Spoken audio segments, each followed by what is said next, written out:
This is the 2025 Ford Bronco Sport Big Bend with the Black Diamond package.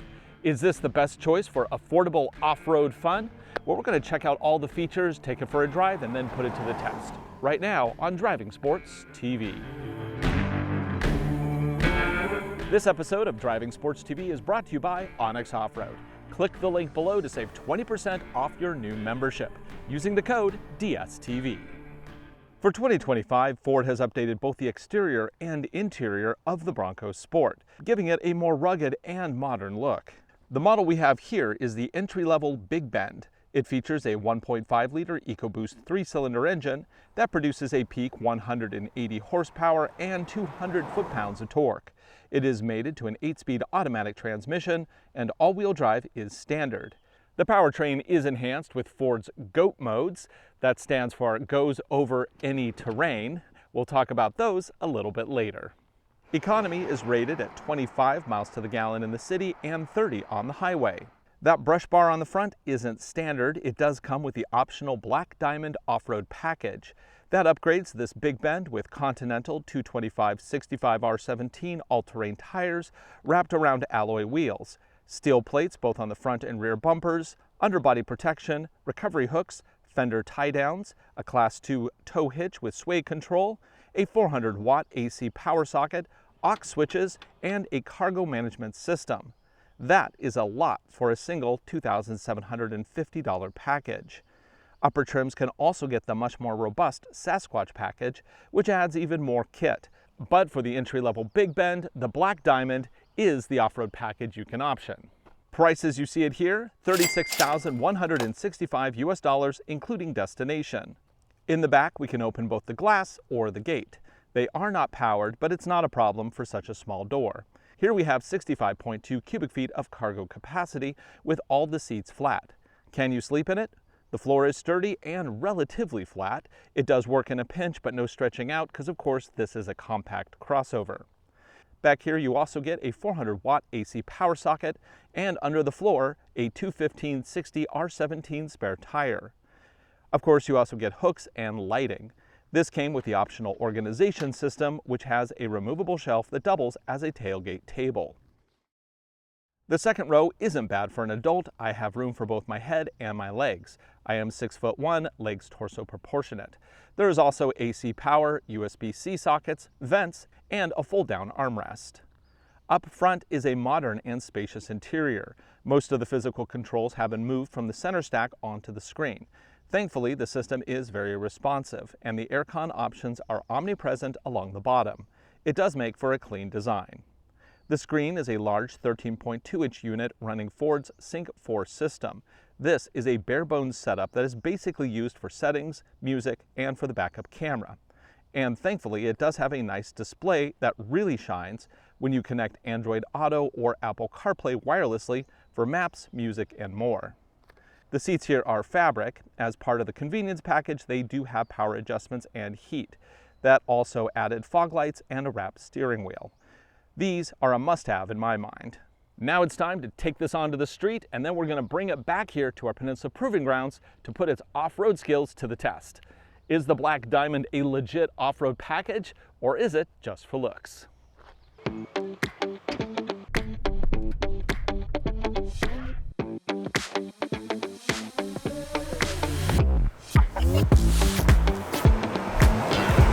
Come on, little power plant, do your thing. If you look at the compact crossover market, right now it's hybrid. The new RAV4 hybrid only starting in 2026. Subaru Forester, hybrid just announced. CR-V, one of the most popular models, it's a hybrid. You see where I'm going with this? Whereas Ford here has been marching on in the Bronco Sport with a 1.5-liter 3-cylinder turbo. No hybrid. Of course, you can get the more pedestrian version of the Bronco Sport called the Escape. That is available with a hybrid power plant if that's the direction you want to go. Because, of course, the Bronco Sport here is kind of a tougher, meaner, off-road ready looking version of a compact crossover. This is not what you get when you want ultimate MPGs. It's when you want to, venture down the trails, but you want something that's comfortable and easy to drive. You don't want a full-size Bronco. You want the smaller, fun to drive, cute-looking Bronco Sport instead. But the big question is are you giving up a lot of capability in going down to the Bronco Sport? Now we know that the Badlands version, which we own for the channel, is a very capable vehicle. We've done a bunch of stuff with it in the past. But how does this entry-level Big Bend do with the Black Diamond package? I mean, it certainly looks the bit. That big old brush guard in the front, yeah, that definitely says something. Continental all-terrain tires, yeah, they're not the most rugged looking all-terrain tire, but they are an all-terrain tire. So it'll be interesting to see what this can do in a little bit. But of course, on the street here is where most people will spend their time with a vehicle like this. This is the vehicle that you drive to work every single day just to have fun on the weekends, to take it out to those mountain passes, or to take it skiing, or to, go to that mountain lake and go wakeboarding or whatever. And this thing actually has quite a few amenities for the price. Now granted, the base version of this trim, without the Black Diamond package, without the convenience package, yeah, it's pretty sparse accommodations. But this one, looking at mid-30s, you got quite a lot. You got your heated seats that are power adjustable. You have, of course, the steel bumpers, underbody protection, tie-down hooks. I mean, you just got a lot going on with this thing. It even has adaptive cruise control as well as collision mitigation. Oh, and then of course we do have GOAT modes. Now the GOAT modes goes over any terrain, but they also control the standard drive modes. We have a whole bunch of them in this thing. We have, of course, normal, slippery, eco, sport, and an off-road setting. Pretty much all the on-road versions of the GOAT modes are there to manage traction control systems. So you either have more slip or less slip. Also, it will adjust the shift points of the 8-speed automatic transmission to give you better or, better economy or more aggressive shifting, or keep those revs low, like in slippery modes, so you don't spin your wheels, stuff like that. And then, of course, when we go to the off-road mode, that will provide more lockup in the all-wheel drive center clutch setup. Now, it is interesting that Ford very, very explicitly calls this a 4x4 system. And that's kind of frustrating because that is not what anybody else outside of Ford would call this system. This is a clutch-based power transfer system. It's a transverse mounted engine up in the front. It goes through a power transfer unit, and that is a clutch-based system that then sends power to the back. It is not like a truck. It is not like a full-size Bronco, and Ford needs to stop calling this a 4x4 because it's just confusing on the marketplace. This in no way is a 4x4. This is the same kind of system you would find in a Hyundai or in a CR-V or in anything else that basically uses a clutch-based system. Now, some are better than others, and we're going to see just how good this one is in a little bit. Now, this will disconnect the center drive shaft when cruising at high speeds. That improves economy, but it also takes away the whole idea of it really being a full-time system. I think the only full-time compact crossover you can get today is one of the Subarus.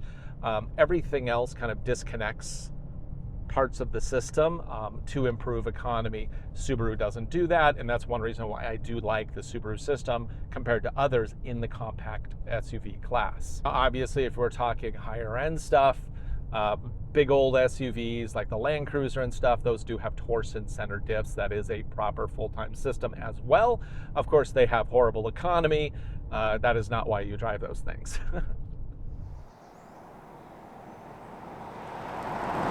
I think we should see just how quick this thing is. Let's do a 0 to 60. I'm going to go ahead and go into sport mode, so I have the best performance option here. This is a nice long straight section of road. I'm just going to stop and I'm just going to mash the throttle. 3, 2, 1, go. It's a little slow, punches a little bit more at 3. Actually, it never really has much punch at all. And taking a while to get there. 60. So we're looking at 8.17 seconds for 0 to 60. Not fast. Definitely not fast. The steering on this is kind of interesting. Ford definitely went with a more truck-like steering experience. It feels like a much bigger vehicle than it really is because of the way they tune the steering, and I think that's an interesting choice here. Now, we do have adaptive cruise control on this. Let's go ahead and turn that on. Lane keep system on, hit set. So now I can set a target speed and it will track the vehicle in front of me. And it does have lane detection. Does it lane center? No, it just taps it in once it hits the side. So it's not like a more advanced lane centering system, but it does, it does the job. It'll bump us in to keep us tracking straight. Yeah, I would honestly have no problem dailying this thing. This is a very reasonable, economical, I think it looks pretty good. Do these looks, are they serious? Are they real? Or is this just a cosplay weekend warrior machine, Is this just a commuter that's playing dress up? Well, we're going to take this now into our Peninsula Proving Grounds to see just how capable this Black Diamond packaged Big Bend is.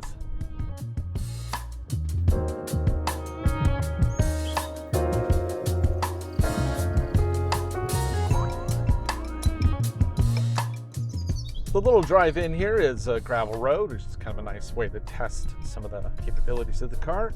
Let's go ahead and switch to off-road mode. Feel the power going to the back. That's nice. It does definitely feel front bias, but it is a workable system. And I think it would serve most people pretty well on gravel roads. So that's kind of nice. But now let's see how well it shifts power around the system. Also, the geometry, that's going to be a concern because there's not a lot of ground clearance here. Even the Badlands that I have just has a little bit more than 8 inches of ground clearance. This one, even worse. Right, so I'm already in off-road mode. I see that I have a little icon showing me that my traction control has been reduced. And let's clean that windshield. Thank you very much. What are we going to do here? Well, I can't turn on a front camera because there is no front camera at this trim level, but I will put it into drive. It's basically all I can do. Drive and listen for any grinding on the underside. Now we do have a little lip here we're going to climb over. This typically rubs on vehicles with less than 8 inches of ground clearance.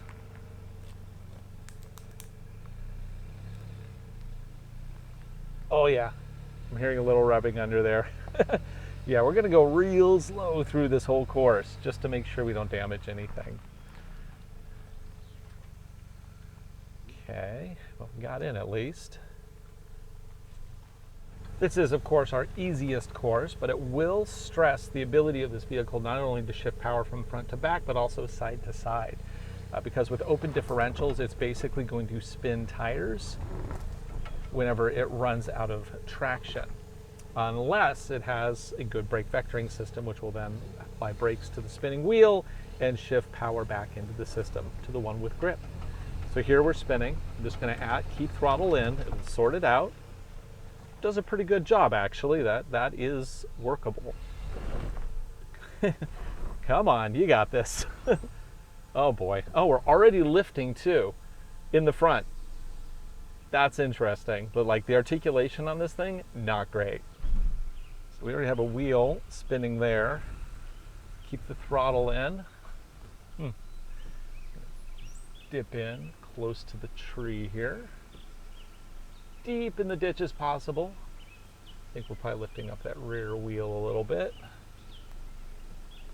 Around. And now let's see what we got here. Yep, that front left wheel is now lifting. Come on, you got this, you got this. I'm just keeping it in and shifting power around. Okay, so it did a reasonable job there. I only had rubbing on the entrance. Overall, not a bad job, but let's go try something a little bit more challenging.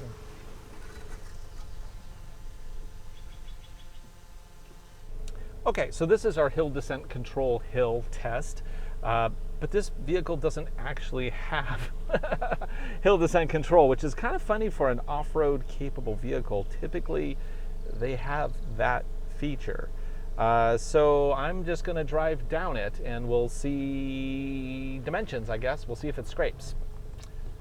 One nice thing is that they actually do give all of the measurements for tilts and roll, so you can actually see what you're dealing with here.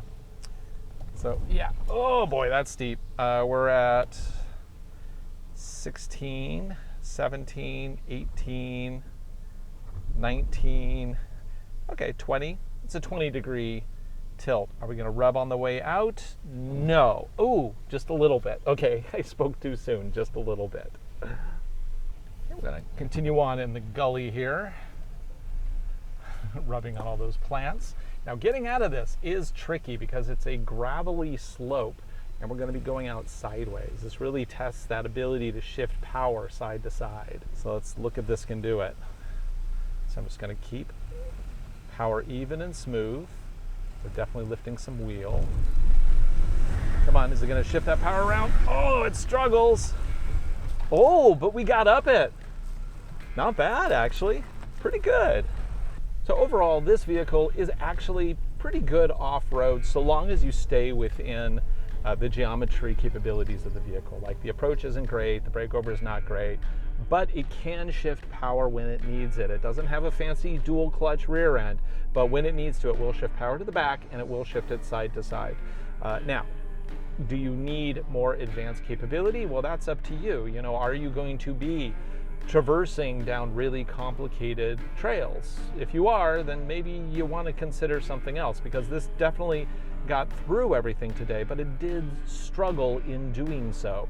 However, if you are looking for a daily driver that looks pretty great and it can handle basic trails, the Big Bend with the Black Diamond package is an affordable option. For Driving Sports TV, I'm Ryan Douthit. Thanks for watching. Be sure to like, subscribe, share videos. We make them for you. I hope you enjoy them, and I hope you enjoy this look at the 2025 Ford Bronco Sport Big Bend Black Diamond.